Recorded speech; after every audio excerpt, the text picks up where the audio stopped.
2차 실기시험 합격만을 목표로 제작된 내용입니다. 실기시험을 대비해 꼭 기억해야 하는 부분만을 모아놓았습니다. 직업상담사 2급 초단기 합격 비법 2차 실기 대비 이론과 문제집의 내용을 바탕으로 제작된 강의입니다. 세계적 둔감화는 둔감화의 의미, 3단계의 설명, 그리고 면접 불안에 대한 적용 이 세 가지를 한꺼번에 묶어서 기억을 하시는 게 가장 좋은 방법입니다. 첫 번째, 세계적 둔감화의 의미요. 가장 중요한 단어는 뭐냐면 불안 자극을 단계적으로 높여서 노출시켰다. 이게 가장 중요해요. 불안 자극을 단계적으로 높여서 노출, 불안 자극을 단계적으로 높여서 노출, 이게 제일 중요해요. 자, 무엇을 위해서? 공포나 불안을 경감시키거나 없애기 위해서 어떻게? 불안 자극을 단계적으로 높여가면서 노출시킴으로써 어떻게 했어요? 불안 반응을 경감시키는 방법. 이게 체계적 둔감화예요. 거기에 상호제지의 원리를 사용한다. 이 정도만 더 적어주셔도 훌륭합니다. 둔감화의 3단계 절차, 1단계 근육이완 훈련, 2단계 불안위계 목록 작성, 3단계 둔감화 훈련입니다. 불안 위계 목록의 위계는요, 위계 질서할 때 위계예요. 즉 레벨이 있다는 뜻이에요. 자, 첫 번째 근육 이완 훈련요. 설명 어렵게 하실 필요 없어요. 그냥 근육 이완 훈련을 통해서 몸에 긴장감 풀어준다. 2번 불안 위계 목록 작성, 말 그대로 위계 목록을 작성한다는 뜻이에요. 불안을 일으키는 낮은 수준의 자극에서부터 시작해서 점차 높은 수준의 자극의 목록을 작성한다. 목록 작성, 목록을 작성한다. 이렇게 그냥 적으시는 거예요. 마지막 둔감화 훈련. 근육 이완 상태에서 가장 낮은 수준의 불안 목록을 상상하게 하고, 만약에 불안해하면 다시 초기 상태로 돌아가고, 근육 이완 상태가 유지되면, 즉 안 불안하다고 확인이 되면 이거보다 높은 다음 단계의 불안 목록을 도전합니다. 이런 방법으로 가장 높은 단계까지 성공하면 둔감화 훈련이 완료된 겁니다. 자, 이렇게 세 단계를 설명하시면 되는데, 만약에 면접 불안에 대한 것을 적용해봐라 하면 나머지 근육 이완 훈련 그대로 적고요. 둔감화 훈련도 그대로 적고요. 불안 위계 목록의 작성 방법만 바로 면접 불안에 대한 내용으로 적으시면 돼요. 자, 예를 들어서 가장 낮은 레벨의 위계 목록의 불안은 뭐냐면 바로 혼자 하는 모의 면접 상황, 그 다음 그보다 높은 불안 목록은 친구들 앞에서 하는 모의 면접, 중요하지 않은 기업 면접 상황, 마지막으로 목표 기업 면접 상황의 순으로 불안 위계 목록을 작성한다 라는 것만 더 넣어주시면 면접에 대한 적용도 마찬가지로 해결이 된 겁니다. 21년 실기 1회차 출제 사례입니다. 면접 불안의 사례를 주고요. 그 경우를 체계적 둔감법에 적용해서 설명하라 라는 기출문제와 동일한 유형의 문제였습니다. 보딘의 정신역동적 직업상담 3단계요. 보딘의 정신역동적 직업상담은 기본적으로 내담자를 기준으로 한 단계입니다. 즉 내담자 기준으로 생각을 하시면 굉장히 쉬워요. 자, 1단계는 탐색에 대한 계약이고요. 2단계는 핵심 결정, 3단계는 변화를 위한 노력입니다. 요 세 단어는 다 살려주셔야 점수를 받을 수 있어요. 탐색에 대한 계약, 핵심 결정, 변화를 위한 노력이요. 정신역동적 상담은 말 그대로 내담자의 정신 속을 탐색하는 거예요. 그러니까 내담자가 기본적으로 내 정신을 탐색해도 돼 라고 합의해주고 계약해주지 않으면 단 한 걸음도 나갈 수가 없습니다. 그래서 첫 번째가 바로 내담자가 자신의 정신역동적을 탐색을 하도록 합의하는 단계, 계약하는 단계지. 1단계 탐색에 대한 계약 단계.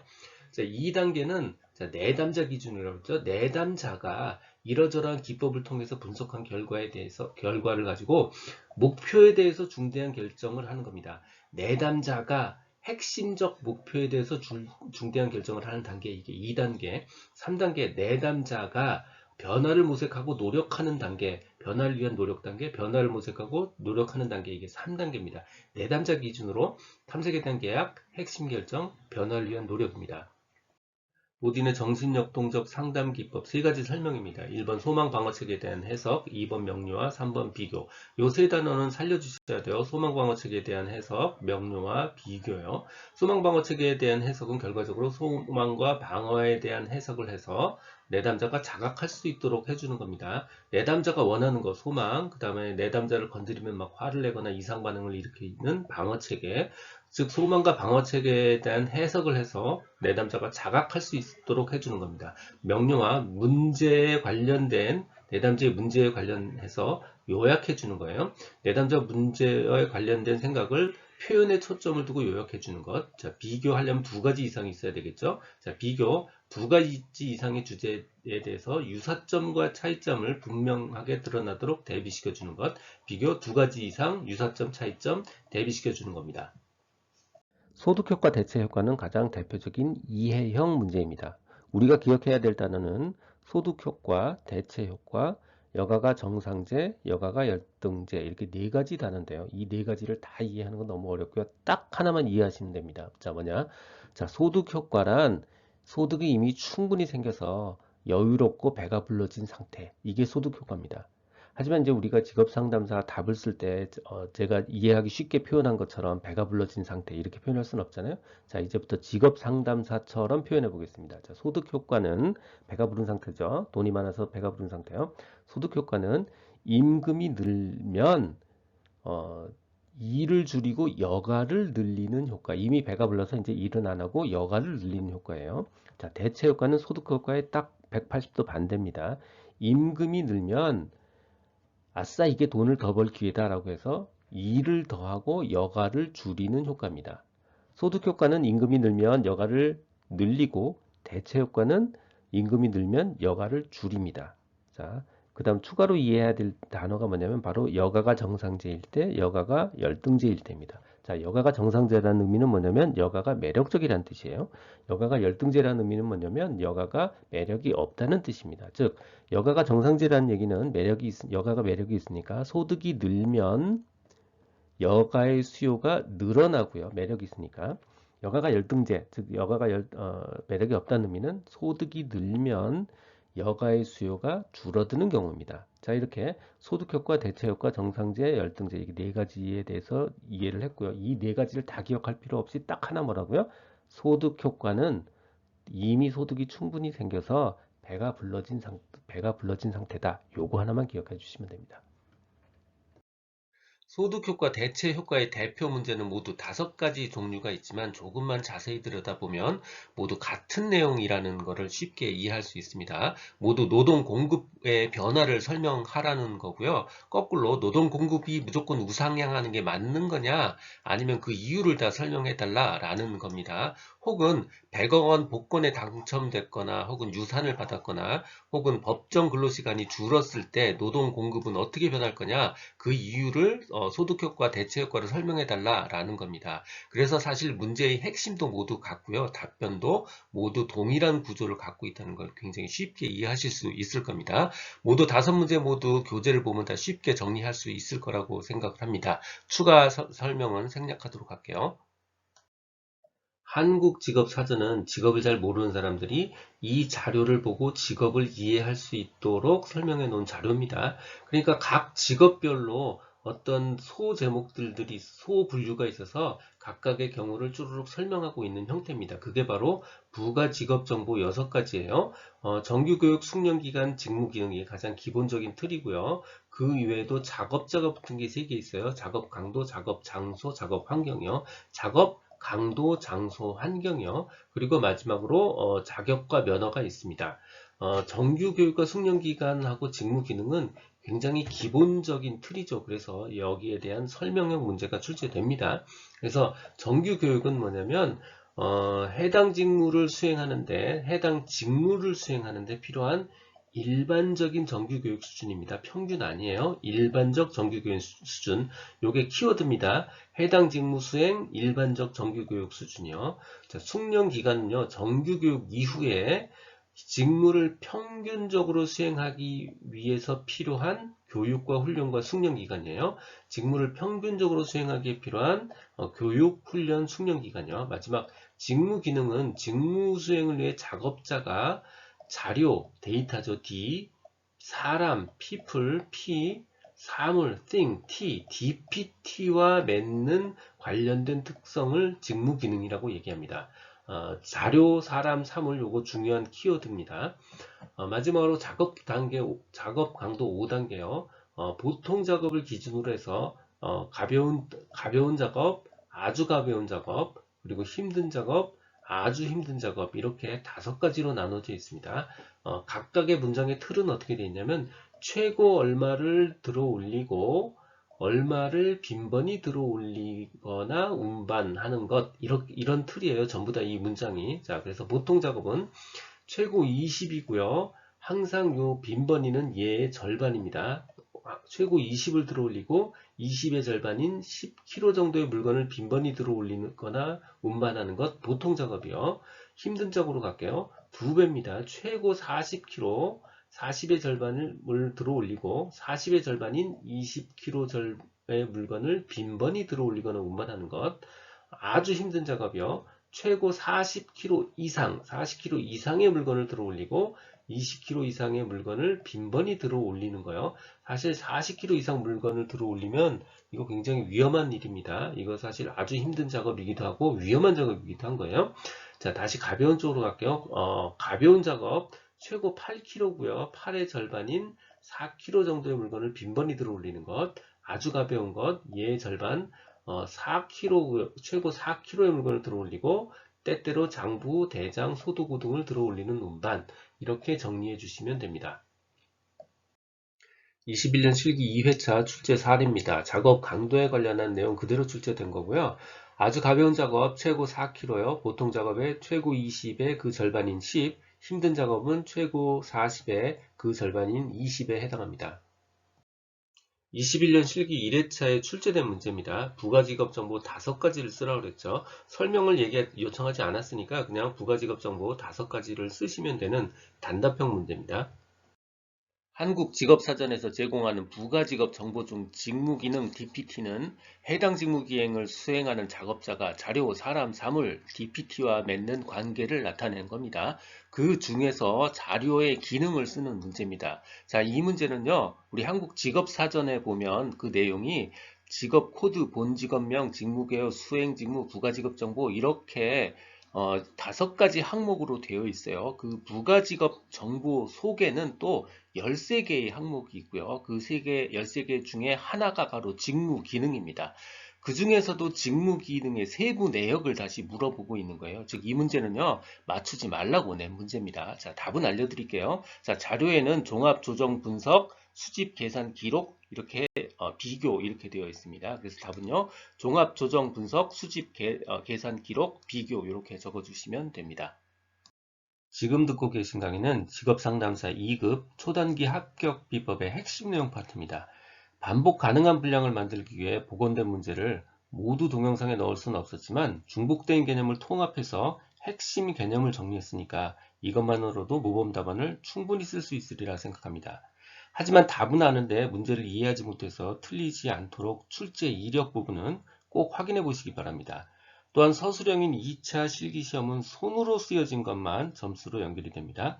눈으로 머리로만 공부하면 실패할 수 있습니다. 꼭 손으로 키워드를 직접 쓰면서 공부해야 한다는 점도 기억해 주시기 바랍니다. 모딘이 제시한 직업 문제의 심리적 원인 5가지요. 정보 부족, 진로 선택의 불안, 확신 결여, 내적 갈등, 의존성 요 5가지 기억해 주셔야 되고요. 첫 번째 제일 중요한 거 정보 부족, 모딘만의 특징적인 주장이죠. 정보 부족 꼭 기억하셔야 되고요. 나머지 진로 선택의 불안과 확신 결여는 선택 전과 선택 후입니다. 그리고 내적 갈등, 의존성은요, 갈등의 주체가 내부에서 하는 거냐, 아니면 남한테 의존하느냐, 이렇게 문제로 4가지로 나눠줄 수 있어요.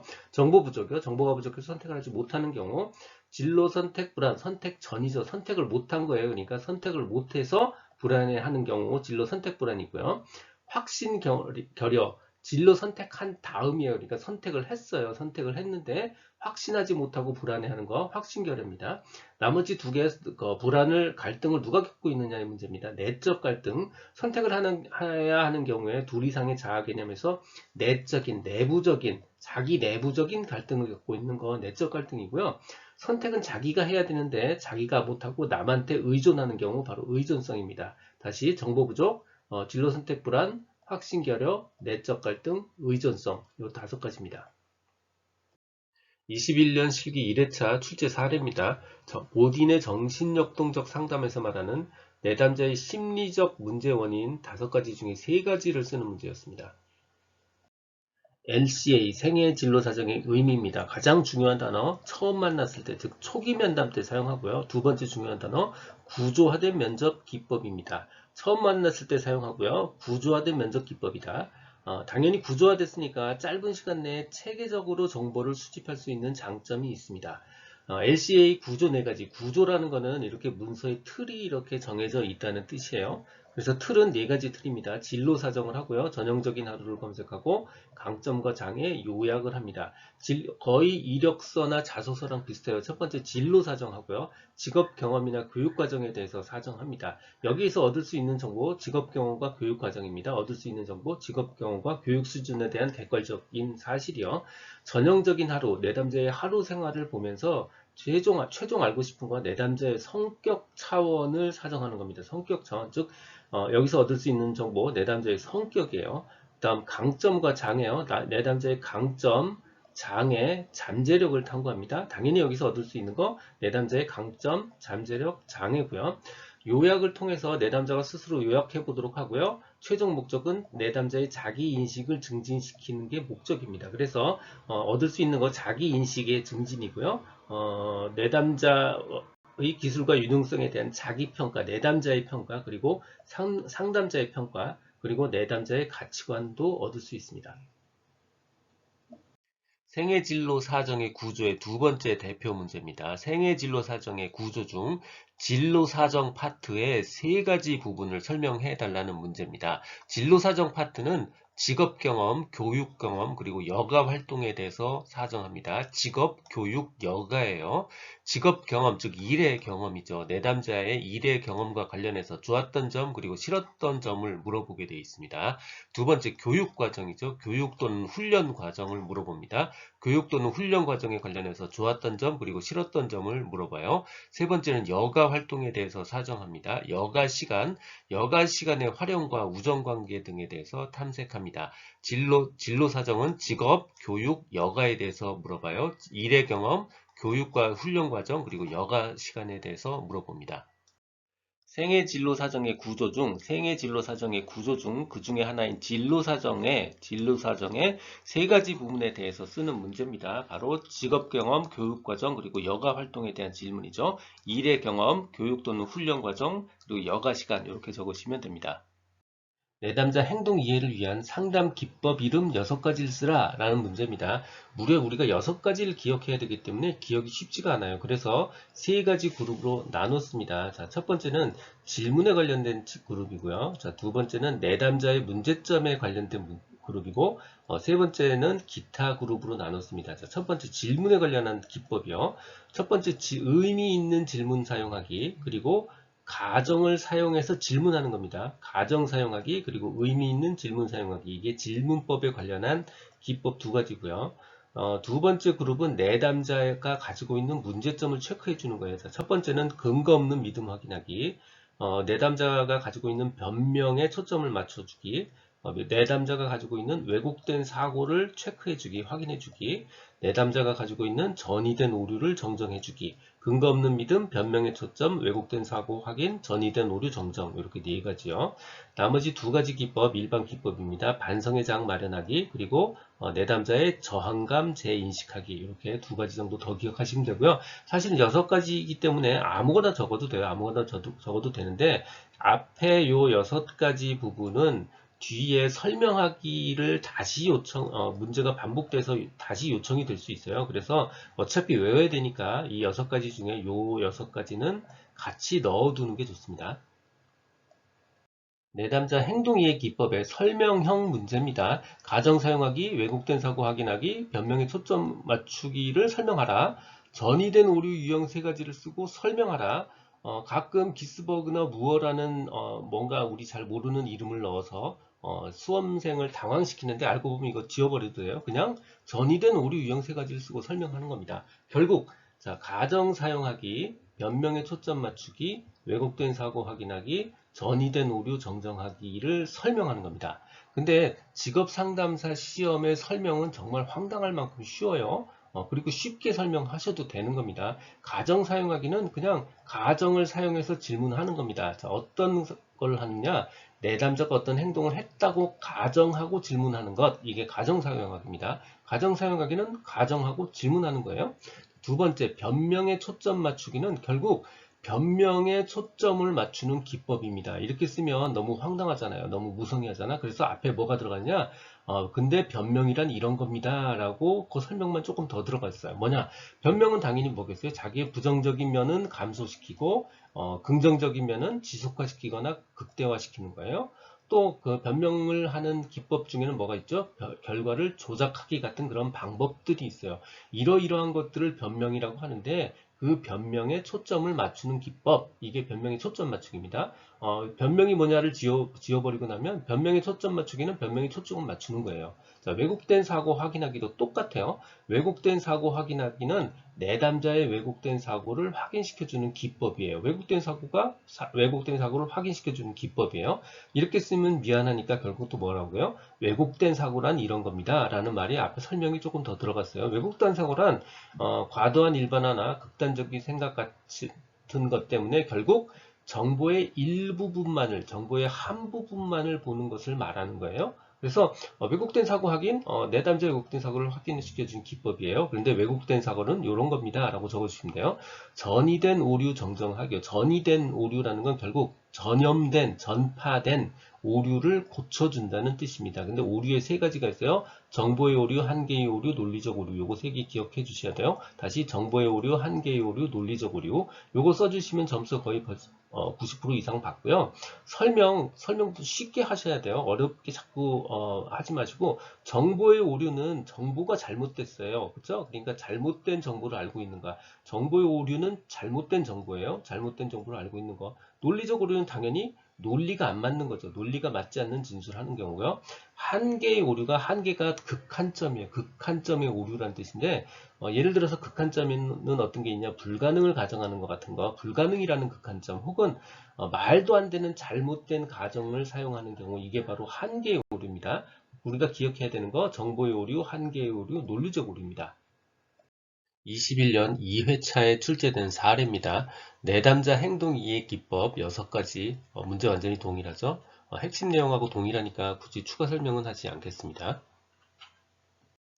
관련 내용은 전자책 버전으로 출판돼서 교보문고, 예스24 등에서 구할 수 있습니다.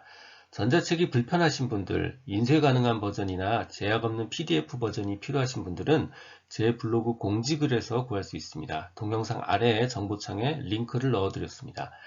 연재되는 나머지 실기 대비 강좌는 지금 화면 오른쪽에 나타난 재생 목록을 누르면 필요한 부분 선택해서 공부하실 수 있습니다. 도움이 되셨다면 구독 부탁드립니다. 지금까지 라디캠지기 꾸벅이 박준규였습니다.